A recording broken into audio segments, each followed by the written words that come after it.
예레미야 15장 1에서 21절 말씀입니다. 15장. 여호와께서 내게 이르시되 모세와 사무엘이 내 앞에 섰다 할지라도 내 마음은 이 백성을 향할 수 없나니 그들을 내 앞에서 쫓아내보내라. 그들이 만일 내게 말하기를 우리가 어디로 나아가리요 하거든 너는 그들에게 이르기를 여호와께서 이와 같이 말씀하시니라. 죽을 자는 죽음으로 나아가고 칼을 받을 자는 칼로 나아가고 기근을 당할 자는 기근으로 나아가고 포로될 자는 포로됨으로 나아갈지니라 하셨다 하라. 여호와의 말씀이니라. 내가 그들을 네 가지로 벌하리니 곧 죽이는 칼과 찢는 개와 삼켜 멸하는 공중의 새와 땅의 짐승으로 할 것이며 유다 왕 히스기야의 아들 므낫세가 예루살렘에 행한 것으로 말미암아 내가 그들을 세계 여러 민족 가운데에 흩으리라. 예루살렘아, 너를 불쌍히 여길 자 누구며 너를 위해 울 자 누구며 돌이켜 내 평안을 물을 자 누구냐.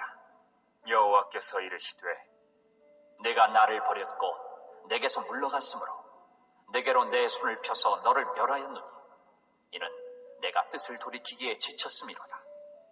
내가 그들을 그 땅의 여러 성문에서 키로 까불고 그 자식을 끊어서 내 백성을 멸하였나니 이는 그들이 자기들의 길에서 돌이키지 아니하였습니다. 사랑하는 형제 여러분, 4월 22일 토요일 새벽 묵상에 오신 것을 환영합니다. 14장에서는 유다가 하나님의 심판을 당해 극심한 가뭄으로 고통당하고 전화로 몰살당할 것을 본 예레미야가 3번 중보 기도를 하는데요. 번번이 하나님의 거절을 당하였고요. 하나님의 3번째 응답이 방금 읽고 있는 부분입니다. 먼저 1절에서 모세와 사무엘이 내 앞에 섰다 할지라도 그들을 백성들을 내 앞에서 쫓아내보내라 이렇게 하십니다.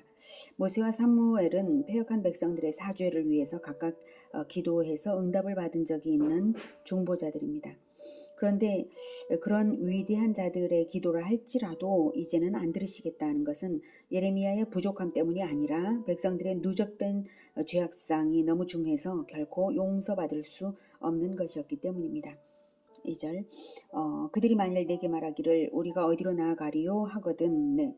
예레미야의 심판의 예언을 듣고 백성들이 그럼 어쩌라고 하는 반응을 하면 대답을 이리이리 하라고 알려주십니다. 너는 그들에게 이르기를 여호와께서 이와 같이 말씀하시니라. 죽을 자는 죽음으로 나아가고 칼을 받을 자는 칼로 나아가고 기근을 당할 자는 기근으로 나아가고 포로될 자는 포로됨으로 나아갈지니라 하셨다 하라. 죽음 아니면 칼로 죽음 아니면 기근으로 죽음 아니면 포로되는 것입니다. 반드시 죽든지 포로되는 것, 그 외에는 이제 유다에게는 피할 길이 없습니다. 그 심판의 가혹함이 어느 정도인가를 4가지로 말씀을 하시죠. 죽이는 칼과 찢는 개와 삼켜 멸하는 공중의 새와 땅의 짐승입니다. 바벨론에게 학살당한 후에 시체들을 개가 먹고 또 새가 먹고 그 다음 기어다니는 짐승들이 먹게 된다는 것입니다. 이토록 가혹한 심판을 하는 이유는 4절 유다왕 히스기야의 아들 므낫세가 예루살렘에 행한 것으로 말미암아서입니다. 유다가 므낫세의 죄악의 길에서 벗어나지 않고 그대로 답습했기 때문이라는 뜻입니다. 유다의 죄가 없다는 뜻도 아니고 므낫세의 죄를 소급 적용한다는 뜻도 아니고 유다가 므낫세를 그대로 본받고 있기 때문입니다. 그런데 유다왕 히스기야의 아들 때문이라고 밝히시는 데서 히스기야의 아들, 선정을 베푼 선왕 성군 히스기야의 결정적 잘못이 바로 자녀 교육을 제대로 행하지 않았던 바로 그것임을 알 수가 있습니다. 생전에 아무리 선정을 베풀었다 해도 왕이 될 아들을 악하게 방치함으로써 히스기야는 유다의 가장 나쁜 일도 남겼다는 사실입니다. 목사가 아무리 자기 사역을 잘하여 가지고 목사로서 유명하고 존경받는 목사가 된다고 할지라도 자식은 불신자가 되어버렸다면 그 목사는 목사로서 실패한 것이죠. 그러니 우리가 이 세상에서 할 일 중 가장 중요한 일은 훌륭한 후손을 남기는 일입니다. 다른 모든 것이 실패한다 해도 훌륭한 후손을 남기면 영원한 하나님 나라를 바라보므로 성공한 인생을 살았다고 말할 수 있겠습니다. 그러나 제 아무리 자기가 훌륭하다고 해도 자녀 교육에 실패하여서 폐륜아를 낳으면 인생은 실패죠. 히스기야의 아들 므낫세를 보면서 우리가 깊이 새겨서 일생 동안 자녀 교육에 유의할 수 있기를 우리 모두를 위해 기원합니다. 내가 그들을 세계 여러 민족 가운데 흩으리라. 5절 예루살렘아 너를 불쌍히 여길 자 누구며 너를 위해 울 자 누구며 돌이켜 내 평안을 물을 자가 누구냐. 네, 어느 누구도 예루살렘에 당할 심판을 부당하다고 하지 않을 것이라는 말씀입니다. 오히려 하나님은 공의로우시다고 할 것입니다. 6절 여호와께서 이르시되 네가 나를 버렸고 내게서 물러갔으므로 내게로 내 손을 펴서 너를 멸하였느니 이는 내가 뜻을 돌이키기에 지쳤음이로다. 뜻을 지키기에 지쳤음이로다. 그동안 이미 유다에 베푼 용서도 수없이 많아서 이제는 더 이상 용서하는데 지치셨다는 것입니다. 기다리기에 지치셨다는 것입니다. 그만큼 회개가 거짓된 예루살렘입니다. 7절 내가 그들을 그 땅의 여러 성문에서 키로 까불러 그 자식을 끊어서 내 백성을 멸하였나니 이는 그들이 자기들의 길에서 돌이키지 아니하였습니다. 여러 성문에서 키로 까불러 즉 유다 모든 성읍에서 동시다발적으로 키질을 하여서 멸하신다는 것입니다. 키질은 알곡은 키에 남고 쭉정이는 바람에 날려가도록 하는 것입니다. 남은 알곡만 곳간에 들이고 쭉정이는 불에 태우기 위한 것입니다.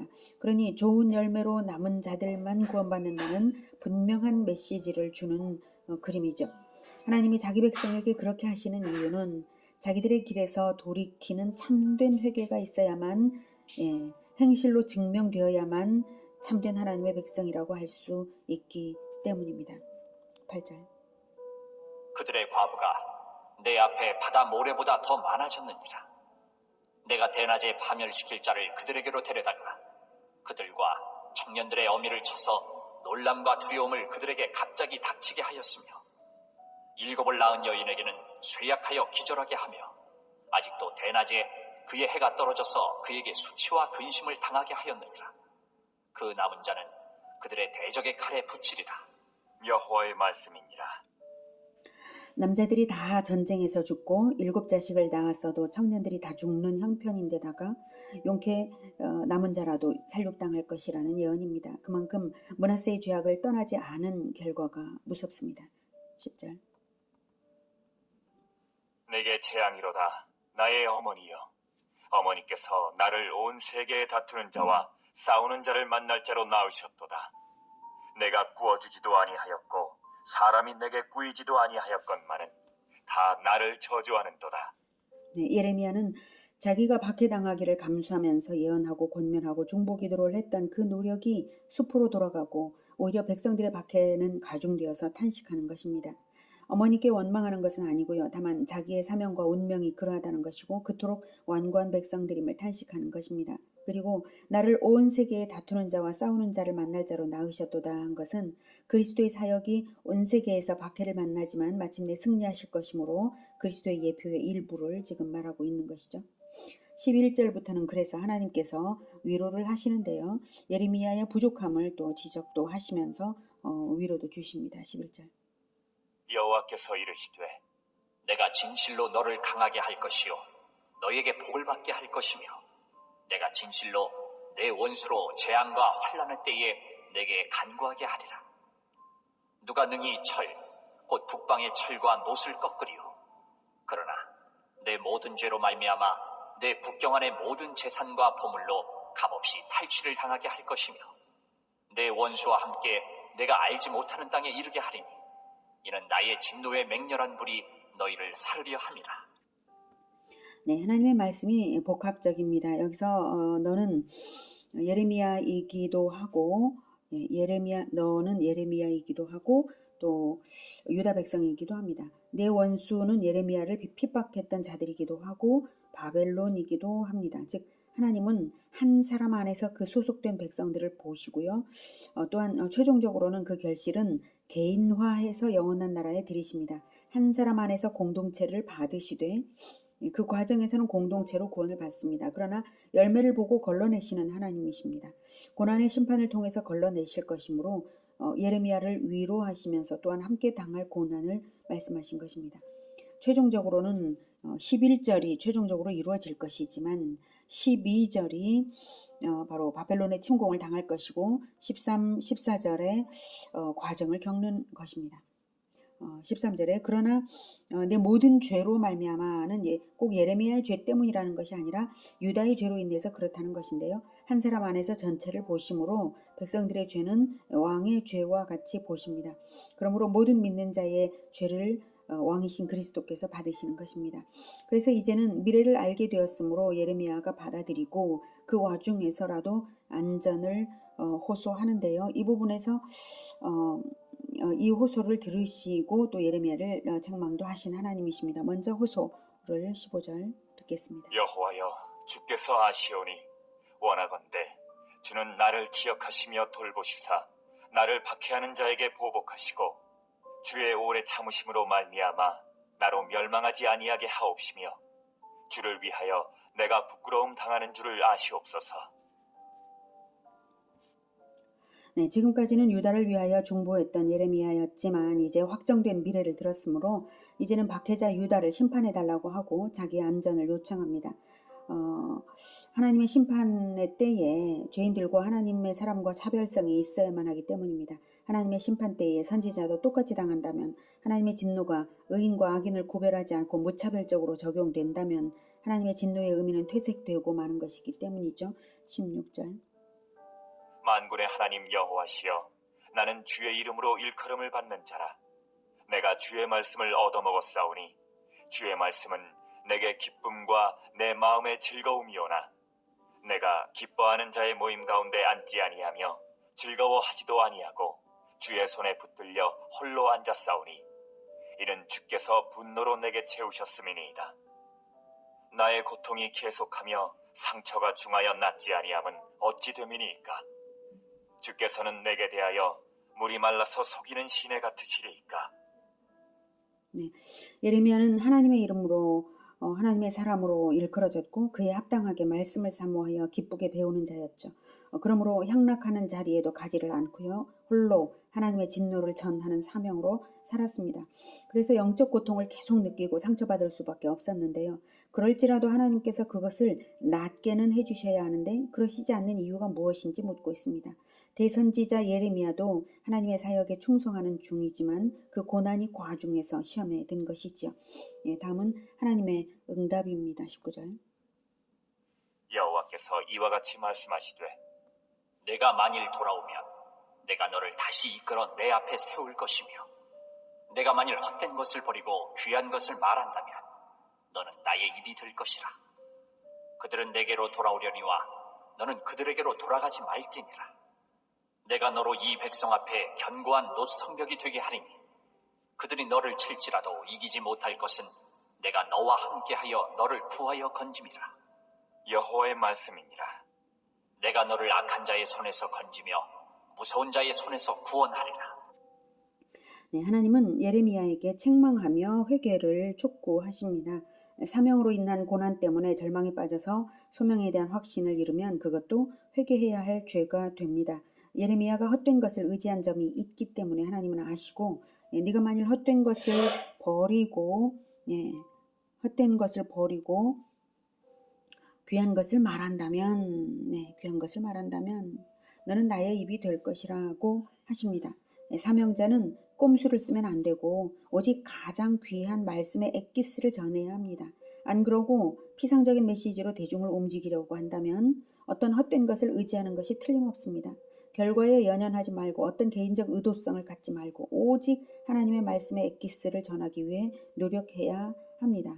예레미야가 그러고 있는 중인데도 하나님은 온전치 못한 부분을 다 아시기 때문에 이런 말씀을 하시는 것이죠. 뭔가 헛된 것을 의지한 게 있으니까 하나님 이런 말씀하시죠.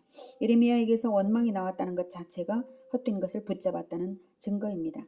사명자의 목표는 오직 귀한 것을 말하여 하나님의 입이 되는 그것입니다. 다른 것이 있을 수 없습니다. 하나님의 입 역할을 해야지 자기 말을 하면 안 되는 것입니다.